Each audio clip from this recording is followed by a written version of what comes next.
Bismillah, assalamualaikum warahmatullahi wabarakatuh. Innal hamdalillah nahmaduhu wa nasta'inuhu wa nastaghfiruhu wa na'udzu billahi min shururi anfusina wa sayyiati a'malina. May yahdihillahu fala mudilla lahu wa may yudlil fala hadiya lahu. Asyhadu an la ilaha illallah wahdahu la syarika lahu wa asyhadu anna Muhammadan abduhu wa rasuluhu salawatullahi wa salamuhu alaihi thumma amma ba'du. Jamaah sekalian, rahimani wa iyyakum jami'an. Walhamdulillah, segala puji bagi Allah Subhanahu wa taala awalan wa akhiran wa zahiran wa batinan, dan insyaallah taala sebagaimana yang telah kita sebutkan pada kajian sebelumnya bahwa kita akan membuat selingan daripada kajian at-tauhid, daripada kajian akidah asma wa sifat, pembahasan kitab akidah al-wasithiyah, dan akan kita selingi dengan pembahasan fikih. Malam ini adalah pembahasan selingan daripada pembahasan akidah, dan kita akan mengambil referensi daripada kitab fikih dalam madhab Syafi'i yang dulu saya juga pelajari di pesantren ketika saya masih kecil. Judul kitabnya adalah Matan Abi Syuja'. Matan Abi Syuja', dan ini juga dikenal dengan matan Al-Ghayat wa Taqrib. Dan syarahnya dulu yang saya pelajari di pesantren waktu kecil adalah Kifayatul Akhyar. Dan ini menjadi kitab pegangan dalam madhab Syafi'i bagi pemula. Kitab yang menjadi kitab pegangan dalam madhab Syafi'i bagi mereka yang baru mempelajari fikih. Dan demikianlah maka para ulama menyebutkan adalah bagus bagi seorang muslim untuk mempelajari fikih berdasarkan madhab pada tahap-tahap awal, dan juga tidak masalah bagi seorang yang awam untuk mengambil salah satu di antara madhab 4 kemudian dia mempelajarinya. Adapun bagi seorang talibul ilm yang dia pada tahap awal mempelajari madhab, kemudian dia mempelajari madhab yang lainnya, maka bagi dia demikianlah keharusan yang ada bagi dia, sebab dia terikat dengan mengikuti Al-Quran dan As-Sunnah. Naam. Jadi kitab yang kita bacakan ini adalah Matan Abi Syuja' atau Al-Ghayat wa Taqrib, dan kita bacakan matannya dan kita jelaskan secara ringkas. Insyaallah ini bermanfaat. Naam.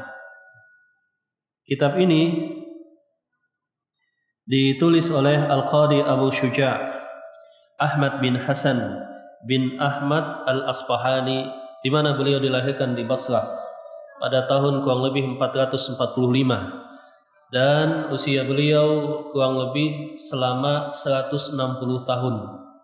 Jadi beliau adalah ulama yang usianya disebutkan dalam sejarah seorang ulama yang termasuk paling panjang usianya, 160 tahun. Dan ditanyakan kepada beliau, bagaimana dan apa rahasia sehingga usia Anda panjang dan Anda masih dalam keadaan sehat walafiat, kuat ketika saat masih tua? Maka beliau menyebutkan tipsnya adalah, aku menjaga batas-batas Allah di waktu muda, tidak bermaksiat kepada Allah, menghabiskan waktu dalam ketaatan di waktu muda, sehingga Allah menjagaku di waktu tua. Dan ini kalau kita lihat sesuai dengan hadis Rasulullah SAW, ihfazillaha yahfazka, ihfazillaha tajidhu tujahak. Dalam hadis yang diriwayatkan oleh Al-Imam At-Tirmidzi, jagalah Allah, maka Allah Ta'ala akan menjaga engkau. Jagalah perintah dan jauhi larangan Allah, maka Allah Ta'ala pertolongannya akan kau dapatkan di hadapan engkau. Beliau rahimahullahu ta'ala meninggal di Madinah, dan beliau menghabiskan masa tua beliau di Masjid Nabawi. Beliau tinggal di masjid, kemudian kerjaannya setiap hari membersihkan masjid, menyalakan lampu, dan seterusnya. Wallahu ta'ala alam bisawab. Kita bacakan kitabnya. Bismillahirrahmanirrahim. Jadi beliau memulai kitab ini dengan kalimat Bismillah, dengan kalimat Bismillahirrahmanirrahim, sebagaimana ini kebiasaan para ulama. Dan demikianlah sebagaimana yang disebutkan oleh Rasulullah SAW kullu amrin dzibalin lam yubda bil basmalah fahuwa aqta. Jadi setiap hal yang baik tidak dimulai dengan bismillah, maka itu akan terputus daripada rahmat Allah Subhanahu wa taala. Maka Rasulullah SAW mengajarkan seorang anak kecil, ya gulam samillah, wahai anak kecil ucapkan bismillah ketika makan. Begitu juga Rasulullah SAW mengajarkan ketika akan pergi, bismillah tawakkaltu ala Allah. Begitu juga ketika masuk ke dalam toilet, bismillah. Allahumma inni a'udzubika minal khubuthi wal khaba'ith. Ketika berhubungan suami istri, bismillah. Allahumma jannibna syaitana wa jannibna syaitana mimma razaqtana. Dan pada setiap hal yang baik kita ucapkan bismillah. Qala al-Qadi Abu Syuja' Ahmad bin Al-Hasan ibni Ahmad Al-Asbahani rahimahullahu ta'ala. Berkata penulis matan ini, matan itu adalah kitab yang singkat tapi padat. Nah, itu namanya matan. Matan ini kemudian dijelaskan oleh ulama yang datang berikutnya, namanya syarah. Atau terkadang dikasih komentar di samping-sampingnya, disebut dengan hasyiyah. Naam. Berkata Qadi Abu Syuja', nama beliau adalah Ahmad bin Hasan bin Ahmad Al-Asbahani. Ahmad bin Hasan bin Ahmad. Berarti nama beliau sama dengan nama kakeknya. Dan di Arab biasa begitu. Kadang-kadang Muhammad bin Ahmad bin Muhammad bin Ahmad, sampai kita juga bingung. Ini kok nama kakek, nama cucu. Ya, kadang-kadang sama semua. Demikian. Beliau menyatakan, sa'alani ba'du al-asdiqai hafidhahumullahu ta'ala an a'mala mukhtasaran fil fiqh ala madhhabil imam Syafi'i rahimahullahu ta'ala. Telah meminta kepadaku, kata beliau, sebagian teman-teman, semoga Allah Ta'ala menjaga mereka untuk menulis satu ringkasan yang pendek di dalam masalah fikih berdasarkan madhab Imam Asy-Syafi'i rahimahullahu ta'ala fi ghayatil ikhtisar, dengan bentuk yang sangat ringkas, wa nihayatul ijaz, dan juga sangat simple, liyaquba 'alal muta'allim darsahu, supaya gampang dipelajari oleh orang yang baru belajar, wa yashula 'ala al-mubtadi'i hifdhahu, dan mudah dihafal oleh mereka yang pemula menuntut ilmu. Jadi matan-matan ini biasa pendek dan gampang untuk dihafal. Makanya tangga pertama menuntut ilmu, kalau kita lihat di pesantren itu biasa ngapal matan. Ngapal matan. Contohnya misalkan dalam masalah fikih, ya matan Abi Syuja' itu dihafal, Pak. Kemudian di dalam masalah hadis, contohnya misalkan Al-Arba'in An-Nawawiyah. Kemudian di dalam masalah akidah misalkan, apalagi di dalam masalah nahwu biasanya di pesantren dulu namanya matan Al-Ajrumiyah. Matan Al-Ajrumiyah dilanjutkan dengan Qatun Nada, dilanjutkan dengan Al-Alfiyah Ibnu Malik. Itu semuanya dihafal. Hadis contohnya misalkan pertama Arba'in Nawawiyah, lanjut Umdatul Ahkam, lanjut dalam masalah adab Riyadhus Shalihin, lanjut di dalam masalah fikih namanya Bulughul Maram. Itu semuanya dihafal biasanya. Ya, biasanya dihafal. Dan itu disebut dengan matan. Kemudian wa an aktsara fihi min at-taqsimati wa hasil khisal. Maka pendek tapi banyak cakupannya, kata beliau. Fa ajabtuhu ila dzalika taliban ats-tsawaba, taliban lis-tsawabi. Maka aku pun bergegas, kata beliau, karena ini baik, aku ingin dapat pahala, aku tulis dengan memohon at-taufiq, ragiban ilallahi ta'ala fit taufiqi lis-shawab. Semoga Allah Ta'ala memberikan taufik kepadaku dalam menulisnya sehingga benar. Innahu ala ma yasha'u qadir wa bi'ibadihi latifun khabir. Dan kita bagikan tadi soft copy-nya, filenya, bahasa Arab dan bahasa Indonesia. Nanti jamaah mungkin bisa ngeprint di rumah atau ngelihat di handphonenya. Beliau mulai dengan pembahasan kitab at-taharah. Kitab at-taharah. At-taharah itu artinya adalah bersuci. Kalau bersuci ini jemaah dirahmati Allah Subhanahu wa taala adalah syarat untuk salat. Miftahus shalah at-tahuru miftahus shalah. Jadi bersuci ini adalah pintu untuk melaksanakan salat. Bersuci ini nanti ada beberapa pembahasan air sebagai media utama bersuci, gantinya adalah tanah untuk menghilangkan hadas dan najis. Menghilangkan hadas dan najis untuk melaksanakan ibadah apa? Salat.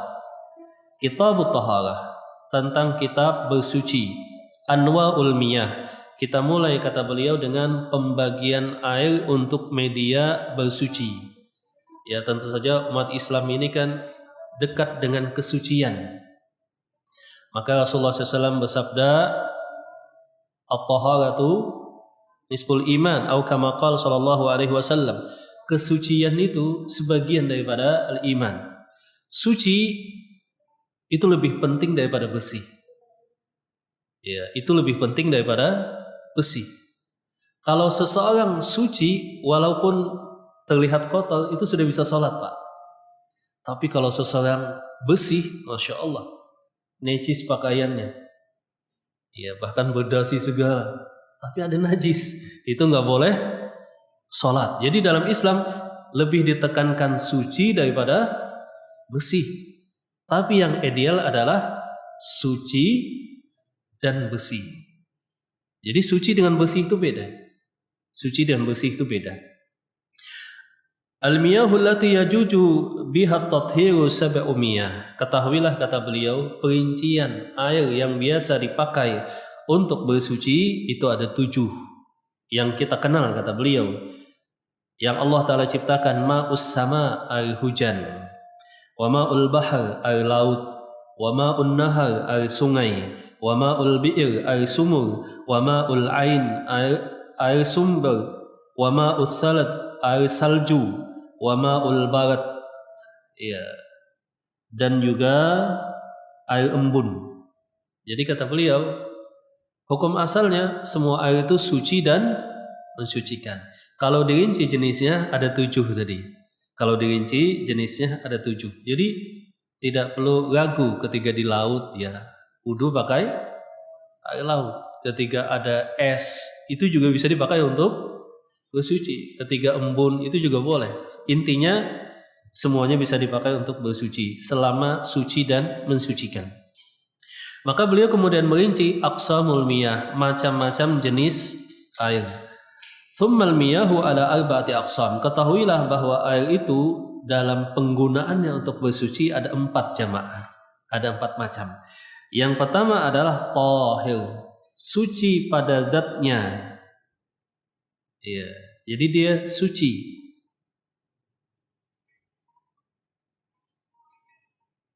Wa huwal ma'ul mutlaq, dan itu adalah air yang mutlak. Wa tahir mutahhir makhu wa huwal ma'ul musyammas. Ada juga suci dan bisa mensucikan, tetapi dimakruhkan untuk dipakai. Jadi ada air yang suci, mensucikan, tapi dimakruhkan. Contohnya kata beliau adalah air yang musyammas. Air musyammas itu bapak-bapak air di bawah sinar matahari siang. Kalau kita gunakan terasa panasnya. Nah, itu bahaya. Sebagian menyebutkan bisa menyebabkan penyakit kulit. Maka kata beliau hukumnya boleh, tapi dimakruhkan. Wa tahir ghairu mutahhir. Yang berikutnya adalah suci, tapi sayang nggak bisa disucikan. Airnya suci pada zatnya, tapi nggak bisa digunakan untuk bersuci.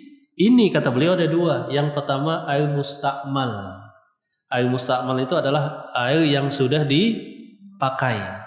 Yang kedua adalah al-ma'ul mutaghayyir bima khalatahu minat tahirat.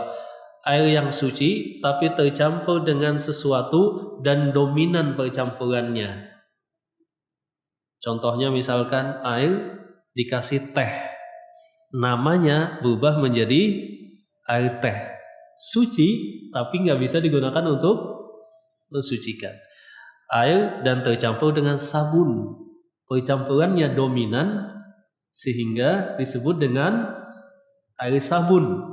Suci tapi sayang, nggak boleh lagi digunakan untuk bersuci, baik hadas atau najis. Naam, seperti itu. Adapun musta'mal tadi, yang dimaksud oleh beliau musta'mal adalah bahwa air tidak boleh digunakan 2 kali.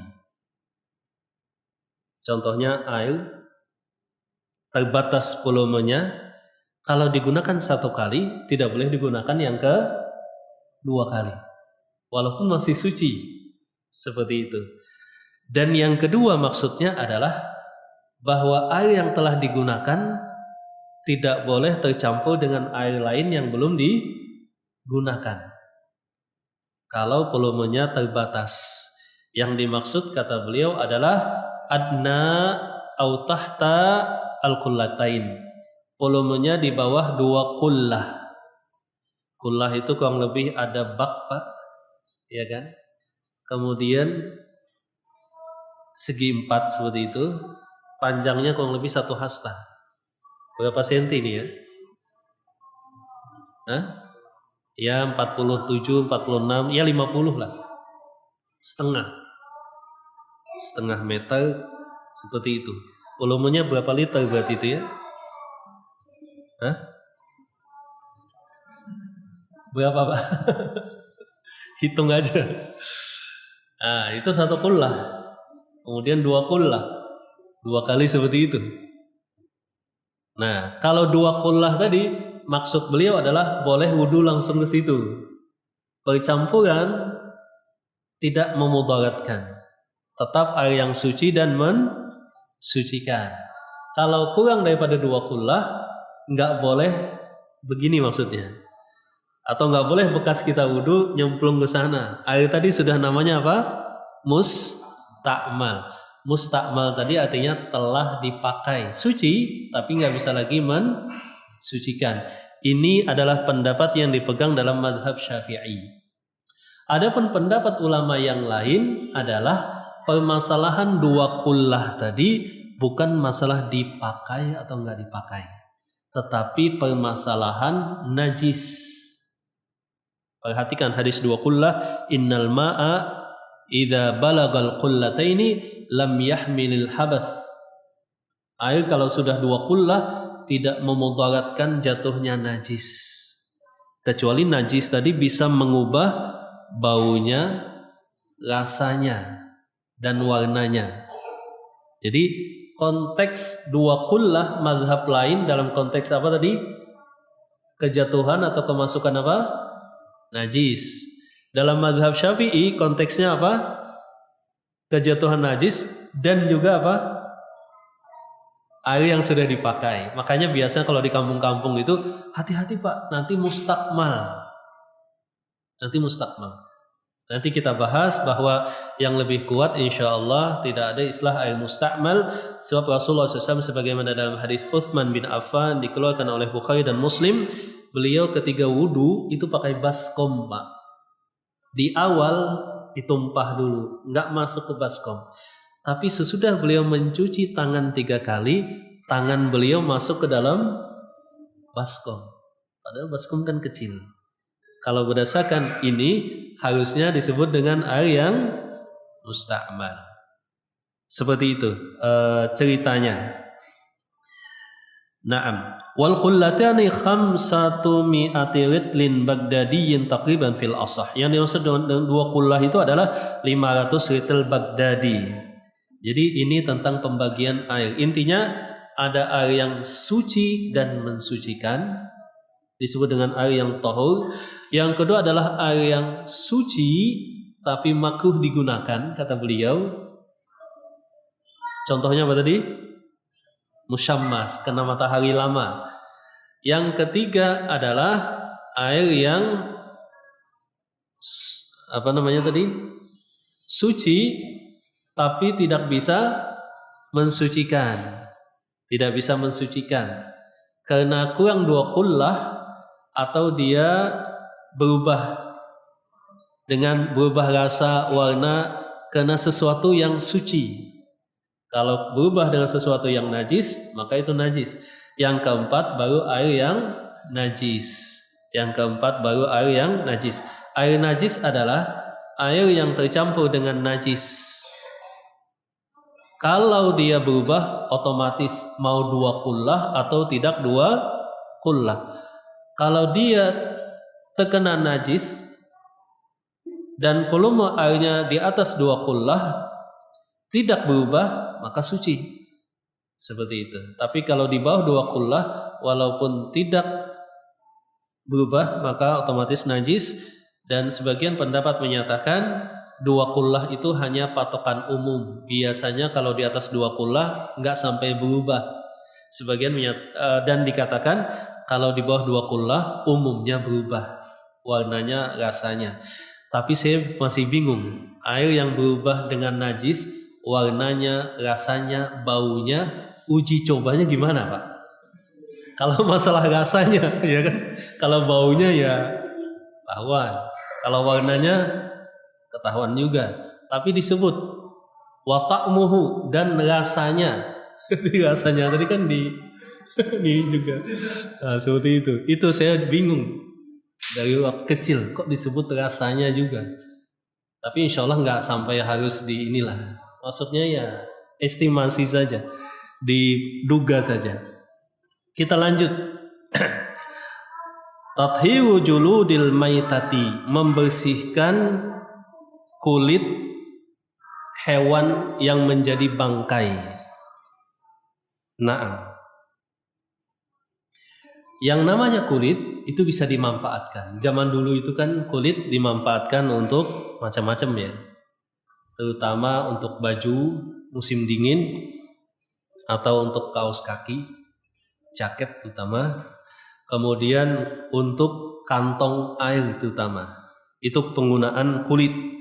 Nah, namanya kulit ini ada 2. Kulit dari hewan yang disembelih. Kulit sapi, kulit apalagi tadi? Kambing, otomatis bisa digunakan. Dibersihkan, dijemur langsung. Hukumnya sepakat ulama, apa? Suci. Yang dibahas di sini adalah juludul maitati, kulit hewan yang mati dalam kondisi bangkai. Bangkai itu maksudnya tanpa melewati apa? Sembelihan. Faslun wa juludul maitati tathuru ay tutharu biddibagi, dengan proses samak. Ada proses samak, saya nggak tahu persis detailnya. Intinya biasanya orang yang bisnis perkulitan itu paham bagaimana cara nyamak. Mungkin dibersihkan dulu, dikasih kimiawi atau direbus, habis itu dijemur dan seterusnya. Illa jildal kalbi wal khinziri wa ma tawallada minhuma aw min ahadihima. Semua kulit bangkai bisa dimanfaatkan. Semua kulit bangkai bisa dimanfaatkan untuk pakaian, untuk kebutuhan yang lainnya, kecuali ada pembahasan yaitu hewan buas. Itu dibenci dalam syariat. Apa contohnya hewan buas? Kulit hewan buas, harimau, apalagi beruang, ya ular piton misalkan, itu kan buas. Tapi justru anehnya itu yang mahal gitu Pak ya. Itu nggak boleh, sebab itu pakaian orang-orang sombong, ya kan? Atau misalkan yang lain-lainnya. Jadi semuanya bisa disamak dalam mazhab Syafi'i. Diproses khusus, direbus, kasih kimiawi, dibersihkan dulu sebelumnya, kemudian dijemur dan lainnya. Maka itu dibolehkan. Kecuali 2 kata beliau, yaitu kulit anjing dan kulit babi. 2 ini tidak bisa disamak. 2 ini tidak bisa diproses. Wa admul maitati wa syi'ruha najsun illal adamiyyi, dan tulang bangkai begitu juga rambutnya itu adalah najis kecuali bangkai manusia. Jadi kita kalau tersentuh bangkai manusia itu tidak najis. Ya. Suci ketika hidup dan suci ketika wafat. Tetapi kalau hewan itu kan najis, tulangnya dan rambutnya. Maka di dalam mazhab Syafi'i tidak ada istilahnya pemanfaatan tulang hewan yang jadi bangkai. Misalkan ketemu bangkai rusa, ya, kemudian tulangnya dimanfaatkan sebagai perhiasan atau yang semacamnya, ya. Jadi tulangnya dan rambutnya itu najis. Nanti ada khilaf di dalam mazhab Syafi'i tentang apa yang disebut dengan sesuatu yang terpisah dari badannya. Ya, sesuatu terpisah dari badannya semacam tanduk dan semacamnya. Nah, atas pendapat yang lebih kuat, hal yang demikian juga di mazhab Syafi'i disebut dengan najis, kecuali kulit, yaitu di samak. Pendapat yang lain menyatakan karena tidak mengalir darah padanya, maka yang demikian suci. Isti'malul awani, penggunaan bejana. Jadi beliau masuk pada pembahasan bejana. Faslun, wala yajuju isti'malu awani adh-dhahabi wal fiddati wa yajuju isti'malu ghairihima minal awani. Bahwa tidak dibolehkan untuk penggunaan emas dan perak sebagai peralatan rumah tangga untuk makan dan minum. Misalkan saking kayanya gelasnya emas, ya, gelasnya perak misalkan, sendoknya dan yang semacamnya, telah datang hadis Rasulullah SAW yang melarang demikian, bahwa itu adalah kebiasaan orang kafir. Itu bagi mereka di dunia dan bagi kita kelak di akhirat. Jadi nggak boleh. Bagaimana dengan selain awani, selain bejana? Maka kata beliau, wa yajuju isti'mal, boleh untuk selain bejana. Boleh untuk selain bejana. Maksudnya selain perhiasan tentu saja. Sebab perhiasan emas juga nggak boleh untuk laki-laki. Khilaf di kalangan para ulama bagi wanita. Iya, sebab Syekh Albani mengharamkan perhiasan emas wanita setiap perhiasan yang berbentuk lingkaran.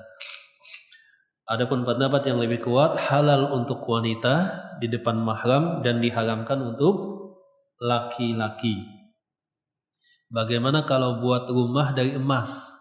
Ya, saking kayanya. Jadi catnya itu diganti dengan emas semua. Ada Pak ya gitu ya? Masya Allah, luar biasa, emas semua. Maka yang demikian hukum asalnya diperbolehkan. Tinggal memandang ini mubadzir atau enggak, pemborosan atau enggak. Nah, selanjutnya as-siwaku, bersiwak. Faslun, pasal pembahasan kata beliau. Wastiwaku mustahabbun fi kulli halin illa ba'da zawal lis-shaimi. Dan siwak itu adalah membersihkan gigi dengan kayu arak, kayu perdu yang tumbuhan di padang pasir itu Pak. Biasa kalau kita haji kan dijual itu Pak. Itu biasanya ada yang lumayan mahal, lembut, ada juga yang ikatan itu Pak ya. Yang kalau kita sikat gigi pakai itu malah sakit, gemelutuk kayak bunyi. Ya itu masih baru dipotong dan masih muda kemungkinan. Tapi kalau yang bagus tuh yang lembut itu kan, Masya Allah. Dan siwak ini itu disunnahkan pada setiap kondisi. Rasulullah SAW itu mau tidur siwak, mau sholat siwak, mau wudhu siwak, mau berhubungan badan siwak, mau tahajud siwak. Pas beliau meninggal pun beliau juga bersiwak. Ya, berdasarkan hadis-hadis yang sahih. Bahkan Rasulullah SAW beliau bersabda, laula akhafu ala ummati, seandainya aku tidak takut memberatkan umatku, la amartuhum bisiwaki inda kulli wudu'in wa inda kulli shalah. Aku akan wajibkan siwak itu ketika akan wudu atau ketika akan sholat. Jadi beliau tuh di kantongnya selalu ada siwak. Siwak itu kayu arak tadi, Pak. Dan menurut penelitian memang banyak kandungan yang bagus untuk gigi. Tapi saya lihat ada juga yang nggak tahu, jadi dia potong kayu yang di semak-semak itu, ya itu beda, Pak. Itu bukannya sehat malah sakit. Ya ini maksudnya yang tumbuh di Arab sana. Dan itu sudah diekstrak sehingga jadi bahan odol, pasta gigi. Dan itu bagus. Jadi Rasulullah SAW senantiasa bersiwak. Adabnya adalah ya dipegang. Jadi biasanya begini, ya kan? Dijepit. Ya. Tapi kalau kita begini biasanya kebanyakan rokok gitu ya. Ahli megangnya. Seharusnya siwak. Makanya disebut rokok itu siwak Fir'aun, Pak. Bukannya datang pahala, bahkan datangkan kemurkaan Allah. As-siwaku kata Rasulullah SAW itu mendatangkan ridha Rahman, kemuliaan, keridhaan daripada Ar-Rahman. Adapun siwak Fir'aun tadi, walaupun memang Fir'aun nggak kenal, ya kan, rokok tadi, itu mendatangkan ghadab, kemurkaan daripada Allah Subhanahu wa Ta'ala. Jadi siwak itu dipakai, kemudian dipotong, dipakai, dihaluskan, setelah lama seharian misalkan setengah hari potong lagi. Jadi makanya siwak itu lama-kelamaan makin pendek. Kalau di kita kadang ada yang panjang terus. Sebab dia nggak paham pakai terus. Kok nggak berkurang siwaknya? Harusnya setelah 1 hari potong, ya kan? Dihaluskan lagi di ujungnya itu pakai. Nanti setelah 1 hari potong lagi. Makanya siwaknya lama-kelamaan makin pendek. Bagi yang nggak paham begini aja terus. Panjang terus siwaknya walaupun seminggu. Ini adalah kesalahan dalam pemakaian siwak. Jadi fi kulli hal, pada segala sesuatu, illa ba'da zawal li shaim, kecuali satu kondisi kata beliau, yaitu orang puasa telah zawal, matahari di atas kemudian tergelincir waktu zuhur. Orang puasa. Ini pendapat madhab siapa tadi? Syafi'i. Nggak boleh lagi siwakan. Berdasarkan hadis Rasulullah SAW, fawallahi, demi Allah, la raihatu famis shaim atyabu indallah min rihil misik. Demi Allah, bau mulut orang berpuasa di sisi Allah lebih wangi daripada baunya kasturi. Makanya dalam mazhab Syafi'i, bau mulut orang puasa itu jangan dihilangkan dengan siwak. Tapi dalam mazhab yang lain nyatakan boleh saja, nggak masalah. Sebab nggak ada dalil yang melarangnya. Wa huwa fi thalathati mawadi'a ashaddu istihbaban. Ada 3 penekanan siwak ditekankan sunnahnya. Inda taghayyuril fami min azmin wa ghairihi. Ketiga, saat berubahnya bau mulut, ya, karena lama diam. Wa indal qiyami minan naum, ketika bangun dari tidur. Wa indal qiyami ila shalah, dan ketika akan sholat. Ya, ketika akan sholat. Ini sangat ditekankan. Satu lagi, tentu saja ketika akan menjalankan kewajiban suami dan istri. Seperti itu. Ini tentang siwak. Jadi siwak ini juga termasuk dalam sunanul fitrah. Tentang sunnah fitrah. Ada 5. Dalam hadis yang lain disebutkan ada 6. Hadis riwayat Aisyah. Hadis diriwayatkan oleh Al-Imam Al-Bukhari dan Muslim dan yang lainnya. Ada 5 atau 6 sunnah fitrah, ya, yaitu jajjus syawarib, memendekkan kumis, kemudian juga memanjangkan jenggot, memotong kuku, kemudian ini kasus syawarib, kumis dipendekkan. Jadi kumis itu hukum asalnya tidak diginikan, Pak. Tidak diapakan? Iya, tidak dikerik, tapi dipotong, pendekkan. Makanya para sahabat itu punya kumis, Pak. Dan punya jenggot. Kumisnya dirapikan, jenggotnya dipanjangkan. Selisih Yahudi dan Nasrani. Ya, Nasrani klimis, ini dihabiskan, ini juga dihabiskan. Majusi ini dihabiskan, kumisnya dipanjangkan.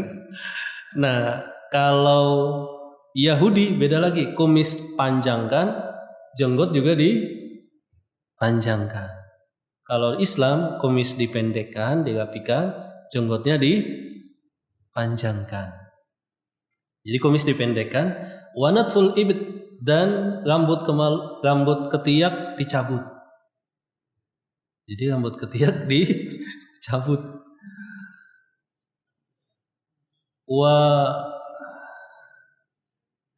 Dan yang berikutnya kata beliau adalah al-ana, sya'ul ana, rambut kemaluan itu dihabiskan. Jadi beda ternyata pelakuan. Wasiwak dan juga siwak, khitan dan juga khitan, dan al-madmadah dalam tambahan yang lain yaitu berkumur-kumur setiap akan wudu. Ini namanya sunnah fitrah. Kemudian beliau masuk ke berikutnya, wa furudul wudu, dan kewajiban wudu. Wudu berdasarkan firman Allah Subhanahu wa taala, wa furudul wudu'i sittatu asya. Ya ayyuhalladzina amanu idza qumtum ila sholati faghsilu wujuhakum wa aydiyakum ilal marafiq wamsahu bi ru'usikum wa arjulakum ilal ka'bain. Jadi kewajiban wudu kata beliau ada 6. Yang pertama adalah an-niyah inda ghuslil wajhi, niat bersamaan dengan awal praktek. Jadi dalam mazhab Syafi'i itu ditekankan niat dalam hati kapan dipasang? Saat awal mula ibadah. Kapan awal mula ibadah wudu? Ketika membasuh wajah. Saat itu pasang niat. Jangan sebelumnya, jangan sesudahnya. Niat sholat kapan dipasang? Saat awal mula apa? Ibadah, yaitu saat mengangkat takbiratul ihram. Adapun dalam madhab yang lain bebas. Contohnya dalam madhab Abu Hanifah, sambil akan ibadah itu sudah bisa pasang niat. Dan yang namanya niat itu di hati. Bahkan dalam madhab Syafi'i, niat itu adalah kewajiban apa? Hati. Tidak dilapaskan. Tidak dilapaskan. Adapun dilapaskan itu adalah kesalahpahaman di dalam madhab Syafi'i. Dan sebagian menentang. Ya, tidak mensunnahkan niat dilapaskan. Kalau kita lihat kan bagi mereka sebagian yang salah paham, niat itu dilapaskan. Dalam wudu contohnya nawaitul wudu'a lirab'il hadatsil asgari listibahis sholati fardhan lillahi ta'ala. Sengaja aku wudu untuk mengangkat hadas kecil supaya aku boleh sholat wajib karena Allah. Ucapkan di lisan, habis itu pasang di hati. Di hatinya harus pas ketiga. Nah pasnya itu kadang-kadang nggak pas gitu. Nah ya jadi sebetulnya nggak perlu begitu. Tapi kan kita sedang belajar apa ini? Madhab Syafi'i. Seperti itu. Jadi ada 6. Yang pertama niat, kemudian membasuh wajah, membasuh tangan sampai ke siku, dan menyapu sebagian kepala, dan membasuh 2 kaki sampai ka'bain, wat tertib, dan adanya tertib. Tertib itu maksudnya 1 nggak boleh loncat ke 3. Sebagian dalam mazhab Syafi'i menambahkan al-muwalat. Muwalat itu maksudnya bersambung, nggak ada jeda yang lama. Misalkan habis membasuh wajah, telepon bunyi, habis itu ngobrol dulu, habis itu ini lanjut tangan. Nah dalam mazhab Syafi'i nggak boleh. Itu sudah nggak muwalat, nggak berturut-turut, nggak bersambung seperti itu. Dan di sini kalimat beliau adalah gusul. Dan dalam Al-Quran juga gusul, dalam hadis juga gusul. Apa itu gusul? Membasuh. Apa itu membasuh? Imrarul ma ala a'dha'il wudu, melewatkan air di atas anggota wudu. Perhatikan, seperti itu kalimatnya. Jadi harus basah, air harus lewat. Yang saya maksud adalah ada sebagian orang salah paham untuk menghemat air ketika wudhu, dia wudhu pakai spray. Seperti itu. Ini bukan membasuh. Yang namanya membasuh itu airnya itu lewat, Pak. Membasuh. Kalimatnya kan seperti itu. Nah, tidak boleh juga membasuh sebagian, basahnya di sini disampaikan ke sini. Bisa dipahami, Pak ya? Yang dibasahi setengah, basah tadi, airnya diapakan? Iya, padahal airnya udah nggak ada lagi, cuma bekasnya didorong. Itu nggak sah. Jadi memang dalam wudhu disunahkan hemat. Rasulullah SAW ketika wudhu itu satu sa'. Satu sa' itu apa ya? Ukuran kita ketika zakat fitri. 1 atau setengah sa'. Beliau bisa wudhu. Tapi wudhu beliau sempurna. Nah, kalau kita nggak bisa jangan dipaksakan, Pak. Ada yang misalkan wudhu setengah aqua. Iya. Saya lihat wudhunya sedikit, yang basah sedikit. Nah, yang sedikit tadi dikata-katakan itu bukan membasuh. Dikhawatirkan tidak sah. Kalau bisa hemat maka itu ideal. Kalau nggak bisa, sebab butuh latihan khusus, jangan dipaksakan. Takutnya apa? Nggak sah. Kalau nggak ada air apa? Ya tayamum berarti. Nah, ditakutkan pakai spray juga tidak membasuh. Sebab kalimatnya apa tadi? Membasuh. Kalau spray butirannya kecil gitu Pak ya, tapi kalau spraynya butirannya gede-gede, ya bisa juga membasuh. Nah, ini penting untuk kita ketahui. Nah, ini tentang fardu wudu. Nah, sudah habis waktunya. Kita tanya jawab, silahkan. Jadi kita jalannya singkat supaya berfaedah, sehingga kita mereview ulang pelajaran fikih dan sekaligus bagi yang muda-muda ya kalau bisa dihafal matannya. Ya, sampai di sini ada pertanyaan, silahkan Bapak-bapak, ada waktu sedikit. Yang kita bahas apa tadi? Macam-macam air. Ya, silahkan.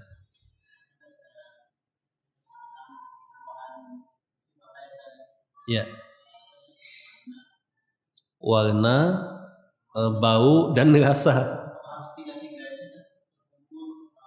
Salah satunya di antara yang 3 tadi. Tapi yang saya bingung tadi apa? Rasanya. Berarti rasanya itu ini kan ya paling kita lihat baunya mungkin kalau najis ya. Kadang-kadang kan tai cicak ya kan, tai tikus jatuh ke air kita. Kita lihat kalau di atas 2 kullah insya Allah aman dan gak berubah misalkan. Tapi kalau di bawah 2 kullah apalagi berubah, ya kita buang semuanya. Kita buang. Ya, intinya berubahnya tadi. Kalau nggak berubah berarti aman. Tapi dalam mazhab Syafi'i, kalau di bawah 2 kullah mau berubah mau enggak langsung dibuang. Seperti itu. Makanya kalau di pondok-pondok tradisional itu kan tempat wudhu itu kolam, ya wudhunya di situ berulang-ulang. Mandinya juga dulu di pondok saya itu, saya pernah juga ke pondok di daerah mana itu di Jawa Barat sana, ya kolam, ya mandinya tiap hari di situ. Sebab sudah 2 kullah lebih, jadi berulang-ulang di situ. Nah, kolam renang misalkan, kolam renang itu kan bukan 2 kullah lagi, tapi puluhan kullah mungkin ya. Tapi kalau ada yang buang air kecil, dilihat berubah nggak baunya. Kalau berubah, ya berarti semuanya najis. Ya. Kemudian ketika memandikan mayit, itu kan airnya yang pertama dicampur apa? Daun bidara atau sabun. Yang kedua apa? Kapur barus. Karena sekaligus untuk mensucikan dari najis, maka percampurannya nggak usah banyak-banyak. Jadi air dicampur dengan sedikit daun bidara, air dicampur dengan kapur barus. Bahasanya seperti itu. Jangan sampai karena percampurannya dominan menjadi air daun bidara atau air kapur barus. Itu kalau ada najis mayit tadi nggak bisa disucikan dengan air tadi. Sebab air suci tapi tidak bisa lagi apa? Mensucikan. Mandi junub juga seperti itu. Atau mandi atau cebok. Air kita itu jangan tercampur dengan sesuatu yang dominan walaupun itu suci. Kecuali tercampurnya itu min aslil khilqah, dari sononya. Contohnya air ada lumut gitu Pak, ya kan? Ada lumut. Kemudian warnanya itu berubah dengan warna lumut kayak hijau-hijau, itu nggak masalah. Itu memang dari sananya, bukan ilqa atau iltiqa, maksudnya kejatuhan gitu, tercampur tiba-tiba. Tapi kalau dari sonanya tadi ada lumut, ya nggak masalah. Silakan, ada yang lain?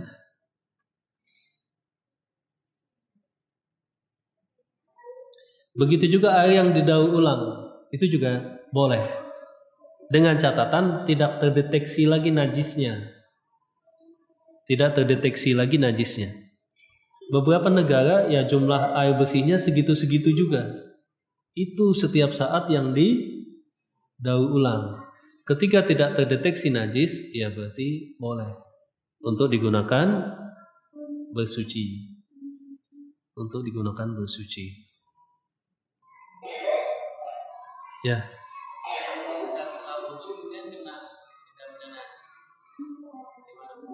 Ya, tadi ada dua istilah, ada hadas, ada najis. Hadas itu sifat yang melekat. Kalau kita nggak dalam keadaan wudu atau wudu kita batal, disebut kita dalam keadaan hadas kecil. Kalau kita junub, habis berhubungan atau mimpi, itu disebut hadas besar. Hadas kecil dengan wudu, hadas besar dengan mandi, ngangkatnya. Kalau najis itu bahasanya adalah dihilangkan. Kalau hadas bahasanya diangkat. Hadas sifat, najis benda, zat. Maka najis tadi harus dihilangkan apa? Baunya, apalagi warnanya, rasanya juga harus hilang juga. Seperti itu. Nanti ada pembahasan-pembahasan yang lain yang sangat banyak. Jadi kita ini sekedar ngulang-ngulang Pak, supaya keilmuan kita runut dan sistematis. Kadang-kadang kan orang belajar fikih itu langsung tinggi-tinggi, tapi dia nggak paham yang di bawah-bawah kan gitu ya. Nah seperti itu. Semoga bermanfaat. Sudah datang waktu Isya dan nanti kembali kita akan lanjutkan. Bisa tadi di-download kitabnya. Kitabnya tipis saja. Supaya kita mempelajari akidah juga lebih semangat. Kita jadikan selang-seling. Aqulu qouli hadza wa astaghfirullah li wa lakum. Alhamdulillahirabbil alamin. Assalamualaikum warahmatullahi wabarakatuh.